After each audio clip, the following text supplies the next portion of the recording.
ஒரு ஜென் கதையோட நாம் இன்னைக்கு தொடங்குறோம். ஒரு துறவி ஒருத்தர் இருந்தார், ஜென் துறவி. அவர் என்ன பண்றாரு, தன்னுடைய சிந்தனைகளை எல்லாம் எழுதி கொண்டிருக்கிறார். அப்படி எழுதிட்டு இருக்கும் பொழுது அவருக்கு எதுக்க சீடன் அமர்ந்து பார்த்துக்கிட்டே இருக்கான். பார்த்துக்கிட்டு இருக்கிறவன் சொல்றான், உங்களுடைய கருத்துகள், உங்களுடைய சிந்தனைகள் தங்கம் மாதிரி, விலை சொல்ல முடியாத அளவுக்கு மிக சிறந்ததாக இருக்கிறது. ஆனா உங்க எழுத்த பாருங்களேன், பித்தளை மாதிரி இருக்கு அப்படின்னு அவன் சொன்னான். உடனே அவர் என்ன பண்ணாரு, அப்படியா அப்படின்னுட்டு எழுதி எழுதி எழுதி எழுதி காட்டுறாரு. அவன் ஒவ்வொரு தடவையும் பார்க்கும்போது என்ன சொல்றான், பித்தளை மாதிரி இருக்கு, பித்தளை மாதிரி இருக்கு அப்படின்னு சொல்லிக்கிட்டே இருக்கான். உடனே அவர் சொன்னாரு, எழுதி பார்த்து சோர்ந்துட்டார். அதுக்கப்புறம் அவர் சொன்னாரு, நீ என்ன பண்ணு, எனக்கு ரொம்ப தாகமா இருக்கு, போய் தண்ணி எடுத்துட்டு வா அப்படின்னு சொல்லிட்டு அவனை அனுப்பிட்டு எழுத ஆரம்பிச்சார். அவன் தண்ணி எடுத்துட்டு வர்றதுக்குள்ள அவர் பாட்டுக்கு எழுதி தள்ளிட்டாரு. வந்து பார்க்குறான், எழுத்துக்கள் எல்லாம் தங்கம் மாதிரி இருக்கு. அப்போ அவன் சொன்னான், இந்த எழுத்துக்கள்லாம் இப்போ ஏன் தங்கம் மாதிரி இருக்குது, உங்களுடைய கருத்துக்களைப் போலவே தங்கமாக இருக்கின்றனவே அப்படின்னு அந்த சீடன் சொன்னான். அப்போதான் அவர் அவ்வளவு நேரம் என்ன நினைச்சாரு அப்படின்னா, தன்னுடைய சீடன் சொன்னதற்காக அழகழகா எழுதி எழுதி அவனுக்காக எழுதிக்கிட்டே இருக்கார். அதனால அதுல அழகு வரவே இல்லை. அவன் போன பிறகு தன்னுடைய கருத்தை பதிய வைக்க வேண்டும் என்ற ஒரே சிந்தனையில் அவர் எழுத தொடங்குகிறார். அதனால அந்த எழுத்துகள் தங்கம் மாதிரி மெளிர்ந்தன அப்படின்னு அந்த கதையில சொல்லுவதன் மூலம், ஒரு செயல் செய்யும் போது நம்முடைய முழு கவனமும் எதிலே இருக்கிறது அப்படிங்கிறது ரொம்ப முக்கியம். ரெண்டாவது, மிக நேர்த்தியாக செய்யணும், ரொம்ப அழகா செய்யணும், மிக உயர்வாக செய்யணும். ஒரு முறை ஒருத்தர் என்ன பண்ணாராம், நீங்க இந்த வேலையை பண்ணியிருக்கீங்களே, இதை விட சிறப்பா வேற யாராலும் செய்ய முடியுமா அப்படின்னு கேட்டாங்களாம். இந்த இவர் வைரமுத்துவோட பையன் சொல்றார், இசையமைக்கும் போது ஒரு பாடல் ஒன்று எழுதினேன். அந்த பாடல் முன்னால இருந்து படித்தாலும் பின்னால இருந்து படித்தாலும் ஒரே மாதிரி, இந்த விகடகவி அப்படிங்கிற மாதிரி அந்த சொற்களை அப்படி சேர்த்து போட்டு எழுதும்போது, இந்த மேகமே ராக மேகமேங்கிற பாட்டை அவர் அந்த இடத்துல குறிப்பிட்டாரு. அந்த மாதிரி எழுதும்போது இவர் இசையமைப்பாளர் சொன்னாராம், வேற இன்னும் ஏதாவது இருக்குதா, எழுத முடியுமா, இல்லை வேற யாரையாவது வச்சு எழுத முடியுமா அப்படின்னு கேட்கும்போது, இதை என்னால் இவ்வளவுதான் எழுத முடிஞ்சது, நீங்கள் வேற யாரை வச்சாலும் அவங்களாலையும் எழுத முடியாது அப்படின்னு சொன்னார். அந்த அளவுக்கு ஒரு நம்பிக்கையோடு செய்து முடிப்பதிலே ஒரு நேர்த்தியோடு ஒரு காரியத்தை நாம் செய்யும்போது அந்த வேலை மிகச் சிறப்பாக இருக்கும். அப்போ கவலைப்பட்டுக்கிட்டு இருக்கும்போது அந்த வேலையிலே ஒரு பாதிப்பு ஏற்படுகிறது. அதனால நான் இந்த வேலையை செய்கிறேன், என்னை விட சிறப்பாக யாராலையும் செய்ய முடியாது, நான் சிறப்பாக செய்கிறேன் அப்படிங்கிற ஒரு நம்பிக்கையோடு மிக அழகாக அந்த வேலையை பண்ணணும். அந்த வேலையை எப்படியெல்லாம் பண்ணுறது அப்படிங்கிறத பொறுத்து சில கருத்துகள் சொல்கிறாங்க. சிலது அப்படியே ஒருத்தவங்கள பார்த்து அப்படியே பின்பற்றுவது அப்படின்னா, அவங்க என்ன சொன்னாங்களோ கொஞ்சம் கூட பெசகாம, இந்த ஈ அடிச்சான் காப்பின்னு சொல்லுவாங்க, அது என்னன்னு தெரியுங்களா உங்களுக்கு? ஒருத்தன் என்ன பண்ணியிருக்கான், தேர்வு எழுதியிருக்கான். எழுதும்போது ஒரு ஈ அவனை தொந்தரவு பண்ணிக்கிட்டே இருந்துதான். உடனே அவன் என்ன பண்ணான், கையால் இப்படி ஒரு தட்டுன உடனே அந்த ஈ செத்து போச்சு.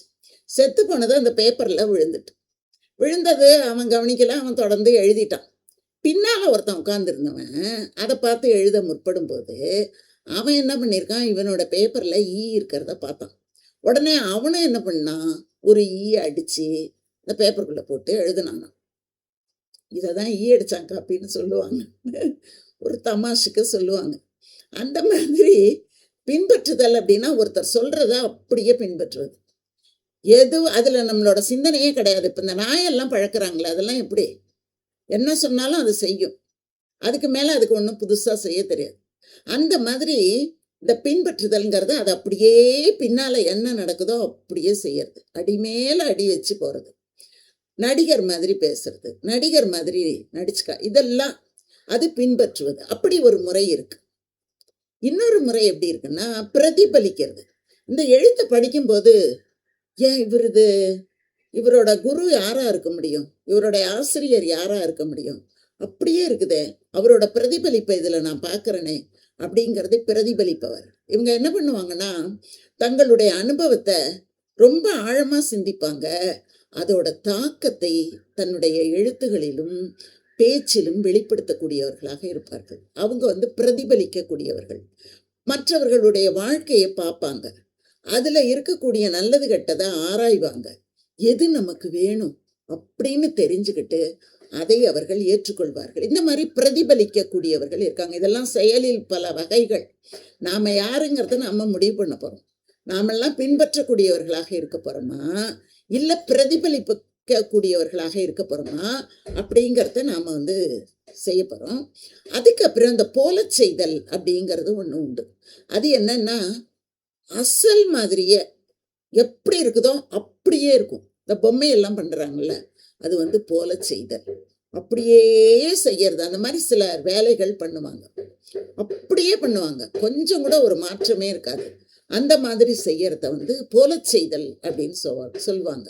ஒத்து போதல் அப்படின்னா, நாம சொல்லக்கூடிய சொல்லுக்கும் நாம செய்யக்கூடிய செயலுக்கும் ஒத்து போற மாதிரி வாழ்க்கையை அமைத்து கொண்டு போறது. பேசுறது ஒன்று, செய்யறது ஒன்றா இருக்கு. சொல்வது ஒன்று, செய்வது ஒன்றாக இருக்கக்கூடாது. சில பேர் நல்லா பேசுவாங்க, ஆனால் அந்த பேச்சுல என்ன சொன்னாங்களோ அதை அவங்களோட வாழ்க்கையில பின்பற்ற மாட்டாங்க. இது எல்லாம் நான் அடுத்தவங்களுக்காக தான் சொன்னேன், எனக்காக சொல்லலை அப்படின்னு சொல்லிட்டு இருக்கக்கூடியவர்கள் போல ஒத்து போதல். அப்படி இருக்கக்கூடியவர்கள் மாதிரி இல்லாம சொல்லும் செயலும் ஒன்றாக இருப்பது, அதுக்கு பேர் ஒத்து போதல் அப்படின்னு பேர்.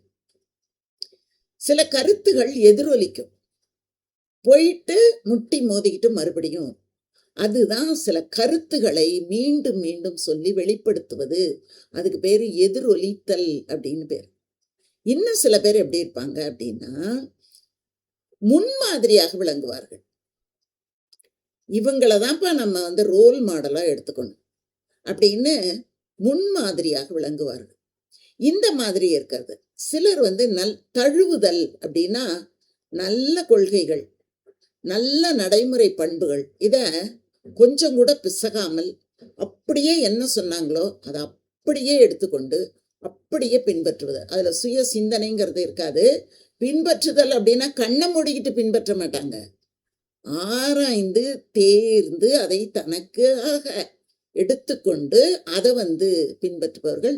இதை பெரும்பாலும் கதைகளில் பார்க்கலாம். தழுவல் கதைகள் அப்படின்னா, இந்த கதையை தழுவி நான் ஒரு கதையை எடுத்திருக்கிறேன் அப்படின்னு எழுதியிருக்கிறேன் அப்படின்னு சில பேர் எழுதுவாங்க. தழுவல் கதை. அந்த கதையில் என்னன்னா, அந்த தழுவல் கதையில் என்ன இருக்கும்னா, எந்த கதையை தழுவலுக்காக எடுத்துக்கொண்டார்களோ அதிலே இருக்கக்கூடிய கருத்துக்களை தங்களுக்கு ஏற்றவாறு அதனை கொஞ்சம் மாற்றி, ஆனால் அதே மாதிரி இருக்கும். அதுக்கு பேர் தழுவல் அப்படின்னு பேர். இன்னும் சில பேர் என்ன பண்ணுவாங்கன்னா, உள்வாங்குதல். யார் யார் என்னென்ன சொன்னாங்களோ எல்லாத்தையும் அப்படியே உள்வாங்கிக்குவாங்க. அது மட்டும்தான் அவங்களுக்கு தெரியும். அந்த மாதிரி இருக்கக்கூடியவர்கள். சில பேர் சோதித்து அறிவார்கள். எப்படி அறிவார்கள் அப்படின்னா, நல்லது பார்ப்பாங்க, அதுல என்னென்ன கெட்டது இருக்குன்னு பார்ப்பாங்க. ரெண்டையுமே பார்க்கணும். சில பேர் நல்லதை மட்டும் பார்த்துட்டு போயிடுவாங்க. சில பேர் என்ன செய்வாங்க, கெட்டதை மட்டும் பார்த்துட்டு போயிடுவாங்க. இந்த சோதித்தறிதல் அப்படிப்பட்ட மனிதர்கள் என்ன செய்வாங்க அப்படின்னா, நல்லது என்னென்ன இருக்குன்னு பார்ப்பாங்க, கெட்டது என்னென்ன இருக்குன்னு பார்ப்பாங்க, சரியானது என்னென்ன, தவறானது என்னென்ன அப்படின்னு எல்லா செயல்களையும் எடுத்து வைத்து கொண்டு ஆராய்ந்து, இது என்னுடைய வாழ்க்கைக்கு எது பொருந்துகிறது, என்னுடைய வாழ்க்கைக்கு எது பொருந்தாமல் இருக்கிறது அப்படின்னு பார்த்து பொருத்தமானவற்றை ஏற்றுக்கொண்டு பொருத்தம் இல்லாததை தள்ளிவிட்டு விடுவார்கள். அந்த மாதிரி இருக்கிறவங்க. இன்னும் சில பேர் என்ன செய்வாங்கன்னா, முன்மாதிரியாக எடுத்துக்கொள்ளுவது. நான் இருந்தா இவர் மாதிரி தான்ப்பா இருப்பேன், இல்லைன்னா நான் இருக்க மாட்டேன் அப்படின்னுட்டு சிலரை அப்படியே முன்மாதிரியாக ஏற்றுக்கொண்டு அவர்கள் செய்த செயல்களை, நற்செயல்களை இவங்களும் செய்வாங்க. முன்மாதிரியாக தான் எடுத்துக்குவாங்க. ஒரு சென் கதையில், ஒரு கதையில் சொல்லுவாங்க, ஒரு குருநாதர் இறந்து போயிடுவார். இறந்து போன பிறகு அவர் நிறைய அந்த மடத்தில் இருக்கக்கூடியவர்களுக்கு விதிமுறைகள்லாம் வச்சுருப்பார். அவர் இறந்து போனதுக்கப்புறம் அடுத்த துறவி ஒருத்தர் வருவார். அவர் என்ன பண்ணுவார், இதையெல்லாம் மாற்றுவார். மாத்துன உடனே அவருக்கும் கீழ இருக்கிற இன்னொரு துறவி கேட்பாரு, "நீங்க பழைய துறவிகிட்ட ரொம்ப நம்பிக்கை வச்சிருந்தீங்க, ரொம்ப அன்பு வச்சிருந்தீங்க. இன்னைக்கு இத அப்படியே மாத்தி வேற விதிமுறைகள கொண்டு வர்றீங்களே, ஏன்?" அப்படின்னு கேட்கும்போது, அப்ப அவரு என்ன சொல்வாரு அப்படின்னா, "முதலிலே இருந்த குருவுக்கு யாரையும் பின்பற்றிக் கொண்டிருந்தால் பிடிக்காது. அதனால அவரு சொன்னத நான் பின்பற்றாமல், நான் புதியதாக ஒன்றை உருவாக்குகிறேன்" அப்படின்னு சொன்னாராம். குருவ நம்புறாரு. குருவ முன்மாதிரியா கொள்றாரு. ஆனா குரு செய்த செயலை இவர் செய்யவில்லை. அந்த மாதிரி முன்மாதிரியாக எடுத்துக்கொள்ளக்கூடியவர்கள். அந்த குரு என்ன நினைச்சாருன்னா, மாற்றம் வேண்டும் அப்படின்னு நினைச்சாரு. அந்த மாற்றத்தை நான் செய்கிறேன் அப்படின்னு சொல்லிட்டு அவரு செஞ்சாராம். இந்த மாதிரி முன்மாதிரியாக இருக்கிறது. சில பேர் பின்புல தாக்கத்தால் எப்பயோ நடந்த சில தாக்குதலை தங்களுடைய நிகழ்வுல கொண்டு வச்சுக்கிட்டு அதை எல்லா இடங்களிலேயும் வெளிப்படுத்தக்கூடியவர்களாக இருப்பார்கள். இப்படி நாம் செய்யும் செயல்களிலே இத்தகைய மனிதர்களின் நிலைகளை எல்லாம் நாம பார்க்க முடியும். அதுல நான் எப்படிப்பட்டவர்களாக விளங்கப் போகிறேன் அப்படிங்கிறத தான் அந்த குருநாதர் நமக்கு சொல்றார். ஆரம்ப கதையில வந்தது பாருங்க. அடுத்தவங்க என்ன சொல்வாங்களோ, அடுத்தவங்க பாராட்டுவாங்களோ மாட்டாங்களோ, அடுத்தவங்களுக்கு பிடிச்ச மாதிரி இருக்குமோ இருக்காதோ, அப்படிங்கிற பல்வேறு சிந்தனைகளிலே நாம் மூழ்கி போகும்போது நம்முடைய சுயம் காணாம போயிடும். அப்ப நம்முடைய சுயம் என்பதுதான் நமக்கு ரொம்ப ரொம்ப முக்கியமே தவிர, நாம் காணாமல் போவது அப்படிங்கிறது முக்கியம் இல்லை. அந்த சுயமாக நாம் மாறுவது, நான் நானாகவே இருப்பது, அதுதான் ரொம்ப ரொம்ப முக்கியம்.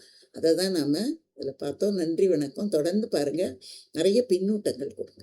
சரிங்களா? நன்றி, வணக்கம்.